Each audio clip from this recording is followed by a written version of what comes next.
Halo semuanya, setiap hari kita itu terhubung dengan seluruh dunia lewat sebuah kekuatan yang nggak kelihatan. Tapi, pernah nggak sih kita bertanya, di balik semua koneksi ini, siapa sebetulnya yang punya internet? Yuk kita kupas tuntas bareng-bareng. Coba deh bayangin kita kirim WhatsApp, nonton YouTube, scroll media sosial, semuanya cepat banget kan? Tapi, apa kita pernah berhenti sejenak dan mikir, siapa sih yang sebetulnya megang kendali atas semua ini? Kalau disuruh nebak, pikiran kita pasti langsung ke beberapa nama besar ini kan? Mungkin satu perusahaan raksasa kayak Google? Atau jangan-jangan pemerintah negara adidaya seperti Amerika? Atau malah jawabannya adalah kita semua? Nah, mari kita mulai investigasi kita. Oke, untuk memecahkan misteri ini, pertama-tama kita harus ubah cara kita memandang internet. Soalnya, internet itu bukan satu benda tunggal yang bisa dimiliki. Internet itu jauh lebih luar biasa. Sebuah jaringan dari jaringan yang menyambungkan jutaan jaringan kecil di seluruh dunia jadi satu. Biar gampang, coba deh bayangkan internet itu seperti sistem jalan raya yang super besar, tapi skalanya global. Ada jalan-jalan kecil di lingkungan rumah kamu, ada jalan arteri utama yang sibuk banget di kota, sampai ada jalan tol super cepat yang bahkan menyeberangi samudra. Semuanya saling terhubung. Nah, ini nih bagian yang paling serunya. Setiap jalan ini ternyata pemiliknya beda-beda loh. Jalan lokal di rumah kamu itu ya punya provider internet kamu. Terus rute utamanya mungkin milik universitas atau pemerintah.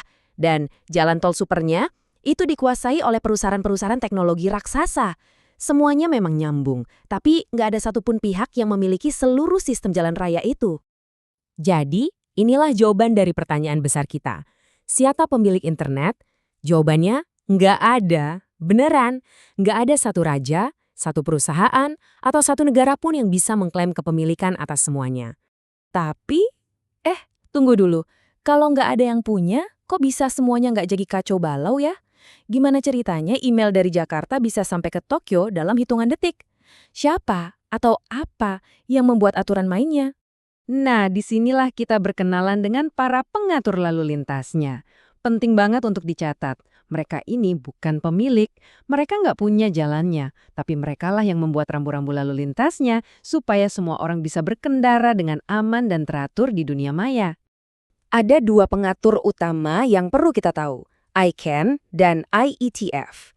Gampangnya gini, anggap saja ICANN itu kayak kantor catatan sipil untuk alamat website. Mereka yang memastikan setiap alamat seperti .com atau .org itu unik, jadi nggak mungkin ada dua situs yang alamatnya sama persis. Sementara itu, IETF adalah para insinyurnya. Merekalah yang merancang bahasa teknis universal agar semua perangkat, dari manapun asalnya, bisa ngobrol satu sama lain. Jadi intinya, mereka bikin aturan, bukan memiliki jaringannya. Oke. Sekarang kita bahas satu hal yang sering banget jadi perdebatan.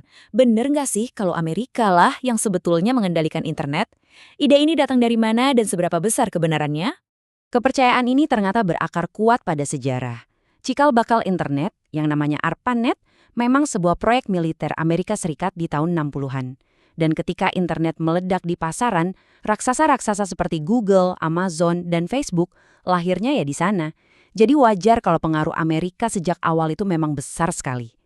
Tapi ini dia poin kuncinya yang harus banget kita pahami. Pengaruh itu beda jauh sama kepemilikan. Memiliki perusahaan teknologi terbesar di dunia memang memberikan pengaruh yang luar biasa besar. Tapi itu bukan berarti kamu memiliki seluruh jaringan global tempat mereka beroperasi. Beda kan? Sekarang, kita menyelam lebih dalam ke infrastruktur fisiknya. Jauh di dasar lautan yang gelap, ternyata terbentang jaringan kabel fiber optik yang panjangnya ratusan ribu kilometer. Inilah arteri sesungguhnya yang menjadi tulang punggung internet global kita. Jadi, siapa yang punya kabel-kabel super penting ini? Polanya terulang lagi. Tidak ada pemilik tunggal. Kabel-kabel ini dimiliki rame-rame oleh banyak perusahaan telekomunikasi dan bahkan raksasa seperti Google dan Facebook juga sampai membangun jalur pribadi mereka sendiri. Ini memunculkan sebuah pertanyaan yang menarik. Dengan semua infrastruktur yang tersebar di mana-mana ini, bisakah satu negara yang sangat kuat tiba-tiba mematikan seluruh internet dunia? Jawabannya sangat-sangat sulit. Kenapa? Karena dari awal, internet itu sengaja dirancang untuk bisa bertahan. Sifatnya yang terdesentralisasi berarti kalau satu jalur putus, data akan dengan cerdas mencari ribuan jalur lain untuk sampai ke tujuannya. Jenius sekali kan desainnya? Jadi, setelah semua penelusuran ini, kita sampai pada kesimpulan yang, keren banget. Teknologi yang paling mengubah dunia ini pada dasarnya tidak dimiliki oleh siapapun. Ini adalah bukti nyata dari sebuah kerjasama dan gotong royong dalam skala global. Ya, misteri tentang siapa pemilik internet akhirnya terpecahkan.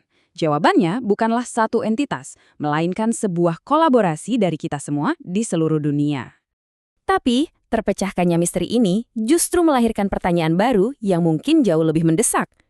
Kalau secara teknis tidak ada yang memiliki internet, kenapa rasanya dunia online kita semakin hari semakin didominasi oleh segelintir perusahaan raksasa saja?